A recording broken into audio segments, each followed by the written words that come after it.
Britain समेत कई यूरोपीय देशों में कोरोना वायरस का एक नया वेरिएंट सामने आने से हड़कंप मचा हुआ है। इस नए वेरिएंट के कारण कोरोना के मामलों में तेजी आई है ब्रिटेन में। तो इस नए वेरिएंट के कारण कोरोना संक्रमितों की संख्या बीते 3 दिनों से 50,000 के आसपास है।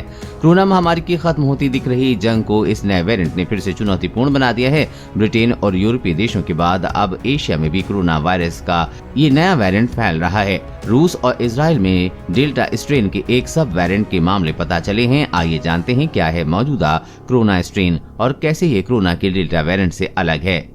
क्या है नया वेरिएंट, कितना खतरनाक है। ब्रिटेन में पाए गए इस नए कोरोना वेरिएंट का नाम AY42 है। इसे डेल्टा प्लस वेरिएंट भी कहा जा रहा है क्योंकि ये डेल्टा वेरिएंट का ही सब लिनीज है। इस वेरिएंट के मूल डेल्टा वेरिएंट से 10 से 15% ज्यादा संक्रामक बताया जा रहा है। हालांकि अभी विशेषज्ञ यही कह रहे हैं कि इसके बड़े पैमाने पर फैलने की संभावना कम है, मगर इसको जांच की जा रही है। अगर ज्यादा मामले आते हैं तो WHO की ओर से इस वेरिएंट को वेरिएंट ऑफ इंटरेस्ट की लिस्ट में शामिल किया जा सकता है। अगर इसके बावजूद मामले और तेजी से बढ़ते हैं तो इसे वेरिएंट ऑफ कंसर्न की लिस्ट में रखा जाएगा। नए वेरिएंट डेल्टा से आखिर कितना अलग है? AY42 असल में डेल्टा वेरिएंट के एक सब टाइप का प्रस्तावित नाम है। इसे दुनिया भर के कई देशों में पाया गया है। इसके स्पाइक प्रोटीन में 2 म्यूटेशन Y145H और A2222V है।